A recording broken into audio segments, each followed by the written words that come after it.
Highway road ಏನು ಮಾಡಿದ್ದಾರೆ ಈ ಕಾರ್ಕಳ ಕನ್ಸ್ಟ್ರಕ್ಷನ್ ಅವರು, ಇದಕ್ಕಿಂತ ಮುಂಚೆನೂ ಭಾಳ ಅಪಘಾತ ಆಗಿದೆ. ನಿನ್ನೆ ಮಧ್ಯಾಹ್ನ ಆಗಿದ್ದರಲ್ಲಿ ಒಂದು ಹುಡುಗಿ ಡೆತ್ ಆಗಿದೆ. ಇವರು ಏಕಾಏಕಿ ರೋಡನ್ನು ಡೈವರ್ಟ್ ಮಾಡಿ ಕೊಡ್ತಾರೆ. ಅವ್ರ ಹತ್ರ ಪರ್ಮಿಷನ್ ಇರೋದಿಲ್ಲ. ಹೈವೇ ಪ್ರಾಧಿಕಾರದವರು ಕೇಳಿದರೆ ನಾವು ಕೊಡಲಿಲ್ಲ ಅಂತಾರೆ, ಇವರು ಕೇಳಿದರೆ ನಮ್ಮ ಹತ್ರ ಇದೆ ಅಂತಾರೆ. ಯಾರ ಅಮಾಯಕರ ಜೀವನದಲ್ಲಿ ಚೆಲ್ಲಾಟ ಆಡ್ತಾ ಇದ್ದಾರೆ. ಇದು ಬಂದಾಗಬೇಕು, ಇಲ್ಲ ಅಂದ್ರೆ ನಾವು ಉಗ್ರ ಹೋರಾಟ ಮಾಡ್ತೇವೆ ಅಂತ ನಾನು ಹೇಳಲಿಕ್ಕೆ ಇಚ್ಛೆ ಪಡ್ತೀನಿ. ಬ್ಲ್ಯಾಕ್ ಲಿಸ್ಟಿಗೆ ಹಾಕಬೇಕು. ಅವ್ರು ಮಾಡುವಂಥದ್ದು ಎಲ್ಲ ಕನ್ಸ್ಟ್ರಕ್ಷನಲ್ಲಿ ಪ್ರಾಬ್ಲಮೇ. ಆ ದಿವಸ ಅಜ್ಜರ್ಗಾಡ್ ಹತ್ರ ಒಂದು ಆಕ್ಸಿಡೆಂಟ್ ಆಗಿ ಒಂದು ಸ್ಪಾಟ್ ಆಯಿತು. ಅದರ ನಂತರ ಇಲ್ಲಿ ಶಿವಪುರದಲ್ಲಿ ಒಂದು ಸ್ಪಾಟ್ ಆಯಿತು. ಅದರ ನಂತರ ಕೋಮಲ್ ಫೀಡ್ಸಿನ ಒಬ್ಬ ಇಲ್ಲಿ ಬಿಹಾರದ ಹುಡುಗ ಒಂದು ಸ್ಪಾಟ್ ಆಯಿತು. ಮತ್ತು ಇಲ್ಲಿ ಲಕ್ಷ್ಮೀನಾರಾಯಣ ಫ್ಯಾಕ್ಟ್ರಿ ಇರೋದು ಒಂದು ಹುಡುಗ. ನಿನ್ನೆ 2 ಮಕ್ಕಳಲ್ಲಿ ಒಂದು ಸ್ಪಾಟ್ ಆಯಿತು.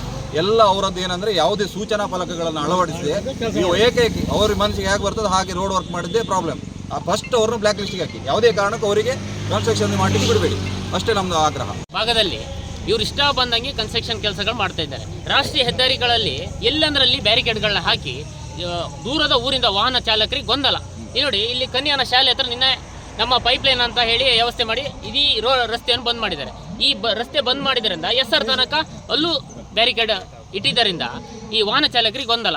ಒಂದು ಸರಿಯಾದ ವ್ಯಕ್ತಿಗಳನ್ನು ನಿಲ್ಲಿಸಿ ಅಲ್ಲಿ ಒಂದು ಸರಿಯಾದ ಮಾರ್ಗದರ್ಶನ ಕೊಟ್ಟಿದ್ರೆ ನಿನ್ನೆ ಒಂದು ಜೀವ ಉಳಿತಿತ್ತು.